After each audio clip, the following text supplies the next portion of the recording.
छोड़ना चाहिए। मेरे तो आधार राधा रमण के चरण।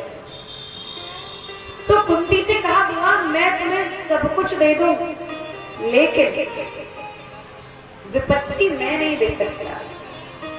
भगवान कुंती बुआ को प्रणाम कर द्वारिका के लिए चले।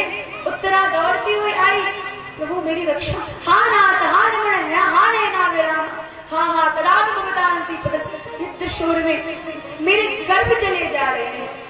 अभिमन्यु तो पहले ही महाभारत के युद्ध में मारे जा चुके, लेकिन उत्तरा का गर्भ चल रहा है। ये अभिमन्यु का पुत्र उत्तरा के गर्भ में पल रहे हैं। पांडव वंश का अंतिम कुलभूषण, अगर इनको कुछ हो गया तो पांडव वंश का अंत तो यही हो जाना है। अंत में भगवान ने जब ध्यान लगाकर देखा, अच्छा तो अश्वत्थामा ने गर्भ पर प्रहार करा है। भगवान सूक्ष्म रूप धारण करके उत्तरा के गर्भ में प्रवेश कर गए। जो प्रभु आज तक कभी जिनका जन्म नहीं हुआ, कभी वो माता के गर्भ में नहीं गए, अपना मान भले टल जाए भक्त का मान न टलते देखा। तब आज तक तो भगवान प्रकट होते रहे हैं, प्रकट गोपाला दीन दयाला यशोमति के हितकारी प्रकट गए हरिदेव। तो भगवान जब सदैव प्रकट होने जा रहे हैं, आज इन्होंने माता के गर्भ में जाकर अपने भक्त की रक्षा की, तो अपने भक्त के हित के लिए भगवान श्याम सुंदर किसी नियम का पालन नहीं करते। भक्त के आगे सारे नियम एक तरफ धर देते थे। भक्त की वांछा को पूर्ण करने के लिए वो फिर कहीं और देखते भी नहीं है।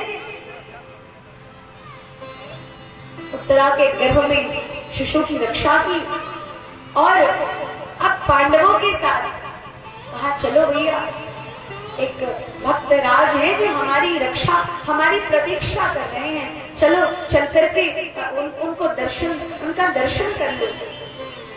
पांडवों ने कहा कौन प्रभु? कहा वही जो सहस्त्र बाण शैया पर पड़े समरांगण में मेरी प्रतीक्षा कर रहे हैं। ऐसे विश्व पितामह इच्छा मृत्यु का वरदान है, लेकिन सोच रहे हैं कि भगवान तो आएंगे और भगवान के आने की प्रतीक्षा में कष्ट भी भोग रहे हैं, लेकिन प्राण को त्यागते नहीं, क्योंकि उन्हें अपने अंतिम समय में भगवान को अपने समीप खड़ा तो देखना है। रथ का पहिया उठाकर जब गोविंद दौड़े थे ना, तो विष्णु पितामह ने कहा था नाथ जमाने से लगा के आस मैं बैठा हूँ एक जमाने से, मिलोगे कब मेरे भगवान किस बहाने से, लगा के आस में बैठा हूँ एक जमाने से, लगा के आस में बैठा